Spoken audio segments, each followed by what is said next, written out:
semua, kembali lagi dengan aku Virginia Kasita Berginting. Di sini kita akan membahas apa sih itu sistem koloid.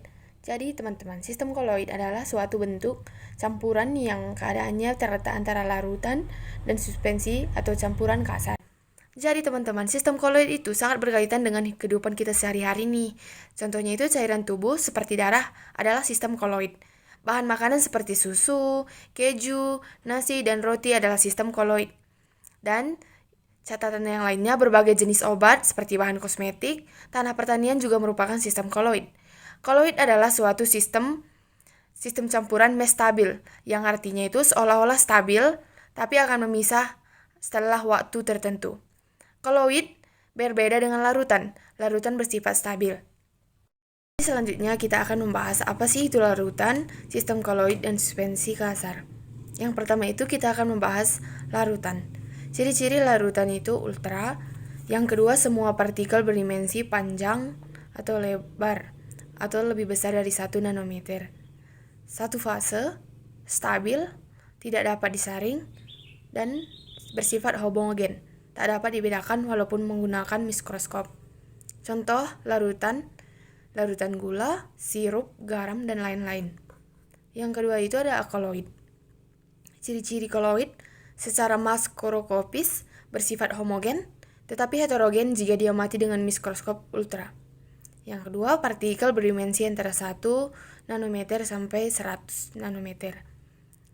Dua fase, pada umumnya stabil, tidak dapat disaring kecuali dengan penyaring. Contoh ini, larutan air dengan susu, santan, jelly, selai, dan lain-lain. Suspensi atau dispersi kasar. Ciri-cirinya itu heterogen, salah satu atau semua dimensi partikel lebih besar dari 100 nanometer, tidak dapat disaring. Contoh, dia bersifat dua fase, tidak stabil. Contohnya kopi, campuran terigu atau pasir dengan air, dan lain-lain. Kita akan membahas jenis-jenis koloid. Jenis-jenis koloid ada 4. Yang pertama itu aerosol. Sistem koloid dari partikel padat atau cair yang terdispersi dalam gas atau disebut aerosol. Jika zat yang terdispersi berupa zat padat disebut aerosol padat. Jika zat yang terdispersi berupa zat cair disebut aerosol cair. Ini banyak produk ditemukan dalam bentuk aerosol seperti semprot nyamuk atau hair sprayer, semprot obat nyamuk, parfum, zat semprot, dan lain-lain. Yang kedua itu sol. Sistem koloid dari partikel padat yang terdispersi dalam zat cair disebut sol. Koloid jenis sol ini banyak ditemukan dalam kehidupan kita sehari-hari maupun dalam industri. Sistem koloid dari cair yang terdispersi dalam zat lain disebut emulsi. Syarat terjadinya emulsi adalah kedua jenis zat cair itu tidak saling melarutkan. Emulsi berbentuk karena adanya pengemulsi atau emulgator. Contohnya adalah susu, kuning, telur, dan mayonnaise. Yang ketiga itu buih. Sistem koloid dari gas yang terdispersi dalam zat cair disebut buih. Seperti halnya emulsi, untuk menstabilkan buih diperlukan zat pembuih, misalnya sabun, deterjen, dan protein. Yang keempat itu gel.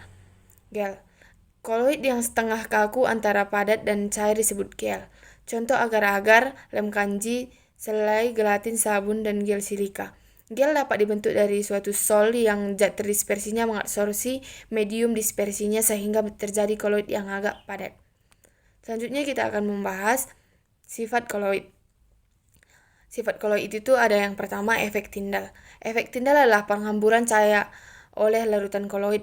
Peristiwa di mana jalannya sinar dalam koloid dapat terlihat karena partikel koloid dapat menghamburkan sinar ke segala jurusan. Yang kedua itu ada gerak Brown. Gerak Brown adalah gerak partikel koloid dalam medium pendispersi secara terus-menerus karena adanya tumbukan antara partikel zat terdispersi dan zat pendispersinya. Karena gerak aktif yang terus-menerus ini, partikel koloid tidak memisah jika didiamkan. Yang ketiga itu absorpsi koloid. Absorpsi koloid adalah penyerapan zat atau ion pada permukaan koloid. Yang kelima itu ada koagulasi koloid. Koagulasi koloid adalah penggumpalan koloid karena elektron yang bermuatan berlawanan. Contoh kotoran pada air yang digumpalkan oleh tawas sehingga menjadi jernih. Yang keenam itu adalah koloid pelindung. Sistem koloid di mana partikel terdispersinya mempunyai daya adsorpsi relatif besar disebut koloid liofil yang bersifat lebih stabil. Yang tujuh itu dialisis. Pada pembuatan koloid seringkali terdapat ion-ion yang dapat mengganggu kestabilan koloid, sehingga ion-ion pengganggu ini dapat dihilangkan dengan suatu proses yang disebut dialisis. Delapan itu adalah koloid liofil dan koloid liofob. Koloid liofil adalah koloid yang mengabsorpsi cairan, sehingga terbentuk selubung di sekeliling koloid. Contohnya agar-agar. Koloid liofob adalah koloid yang tidak mengabsorpsi cairan. Agar muatan koloid stabil, cairan pendispersi harus bebas dari elektrolit dengan cara dialisis, yakni pemurnian dalam pendispersi dari elektrolit.